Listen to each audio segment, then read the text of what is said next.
بسم اللہ الرحمن الرحیم۔ حقائق ٹی وی کے ناظرین، ایک اور دلچسپ ویڈیو میں خوش آمدید۔ پی ٹی وی کا بیڑا غرق ہو گیا ہے۔ پی ٹی وی آزاد نہیں ہوا، صرف کھانے پینے کے لیے 2 ارب سے زائد کا بجٹ مانگا جا رہا ہے۔ یہ بات کسی اور نے نہیں، سینئر ڈاکٹر شاہد مسعود نے کی۔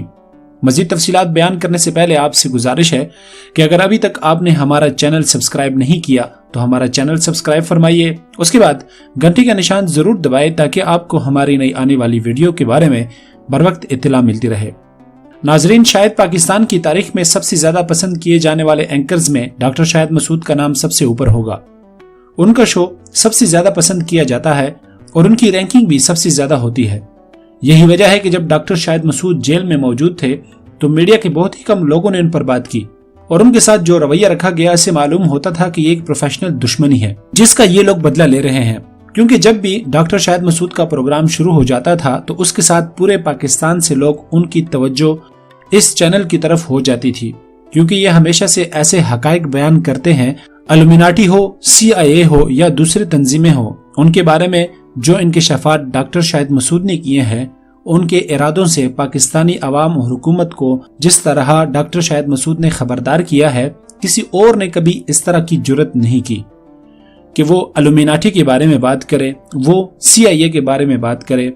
اس کی وجہ یہ ہے کہ ان تمام ٹی وی چینلز کو سب سے زیادہ فنڈنگ یہی لوگ کرتے ہیں، تو جب یہ لوگ سب سے زیادہ فنڈنگ کرتے ہیں تو ان کے خلاف بات کیسی کی جائے، سوائے چند لوگوں کے کہ جنہوں نے ہمیشہ الومیناٹی اور اس طرح کے دوسری تنظیموں کے بارے میں لوگوں کو وقتاً فوقتاً خبردار کیا۔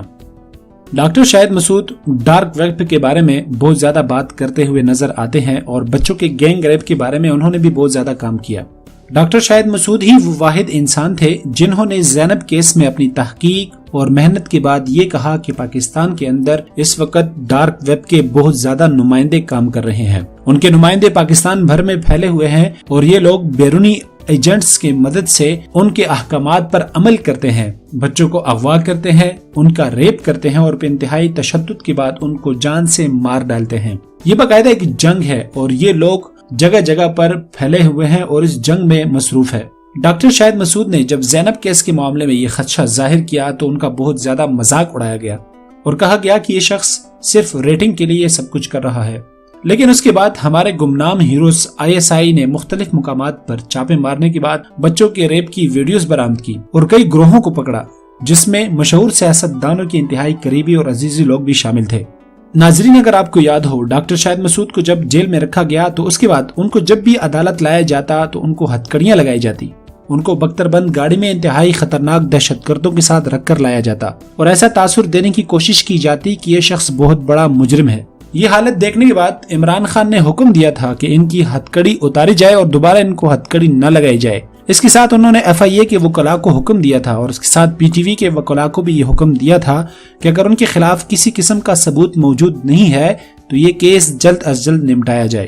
لیکن یہ مافیا اتنا طاقتور تھا جس کے خلاف ڈاکٹر شاہد مسعود کام کر رہے تھے کہ انہوں نے وزیر اعظم کے حکم کو بھی نافذ ہونے سے روک دیا۔ آپ یہاں سے اندازہ لگا سکتے ہیں کہ ڈاکٹر شاہد مسعود نے کیسے لوگوں کے خلاف ایکشن لیا اور کیسے ان کا چہرہ لوگوں کے سامنے ننگا کیا۔ ڈاکٹر شاہد مسعود نے PTV کے بارے میں بات کرتے ہوئے فرمایا کہ PTV آزاد نہیں، PTV کا بیڑا غرق ہو گیا ہے۔ جیل میں صرف PTV نیوز اور PTV ہوم آتا ہے، PTV سپورٹس بھی نہیں آتا۔ عمران خان سے اب کھانے پینے کے لیے PTV کے لیے 20 ارب سے زائد کا بیل آؤٹ پیکج مانگا جا رہا ہے۔ انہوں نے نجی ٹی وی کے پروگرام میں میزبان نادیہ مرزا کے ساتھ گفتگو کرتے ہوئے کہا کہ جیل میں صرف PTV نیوز اور PTV ہوم آتا ہے لیکن PTV سپورٹس نہیں آتا۔ PTV سپورٹس کیوں نہیں چلایا جاتا اس کا مجھے علم نہیں۔ وہی شخصیات وہاں بیٹھ کر جو آصف علی زرداری کے قصیدے پڑھ رہے ہوتے تھے، نواز شریف کے قصیدے پڑھ رہے ہوتے تھے، آج عمران خان کے قصیدے پڑھ رہے ہیں۔ انہوں نے کہا کہ PTV کا بیڑا غرق ہو گیا ہے۔ جب میں نے PTV چھوڑا تھا تو آڈٹ رپورٹ کے مطابق 1.6 بلین کا خسارہ تھا، لیکن اب PTV آڈٹ نہیں کروانا چاہ رہا، بلکہ عمران خان سے کہا جا رہا ہے کہ ہمیں 20 ارب کا بیل آؤٹ پیکج دے۔ یہ پتہ نہیں کون سی ایسی شخصیات ہے جو عمران خان کو اس طرح مشورے دے رہے ہیں۔ ان کا خیال ہے کہ 20 ارب کا پیکج مل جائے اور ہم کھائے پیے۔ انہوں نے ایک سوال پر کہا کہ مجھے PTV پر کبھی بھی ایسا نہیں لگا بیٹھ کر کہ یہ ٹی وی آزاد ہے۔ یہاں سے اندازہ لگایا کہ آڈٹ رپورٹ ہی غائب ہو گئی ہے، جس رپورٹ کی مد میں میں پیشیاں بھگت رہا ہوں۔ ڈاکٹر شاہد مسعود نے کہا کہ ایک پیپر تھا جو عدالت میں پیش کیا گیا، کاشف ربانی جس نے پیسہ کھایا اور ڈاکٹر شاہد مسعود نے اس کی تصدیق کی ہے، لیکن یہ شاہد مسعود نے دستخط نہیں کیے تھے بلکہ نیچے سب نے دستخط کیے تھے اور پیپر ہی غائب ہو گیا۔ میں سوچ رہا تھا کہ یہ کیسے ممکن ہے کہ میں نے بغیر پڑھے پیپر پر دستخط کر دیے ہو۔ ناظرین، ڈاکٹر شاہد مسعود مزید اپنے کیس کے بارے میں بھی اور ان لوگوں کے بارے میں بھی آپ کو وقتاً فوقتاً آگاہ کرتے رہیں گے۔ اسی وجہ سے ان کی میڈیا پر واپس آنے سے میڈیا والے انتہائی خوفزدہ ہے اور ناراض ہے۔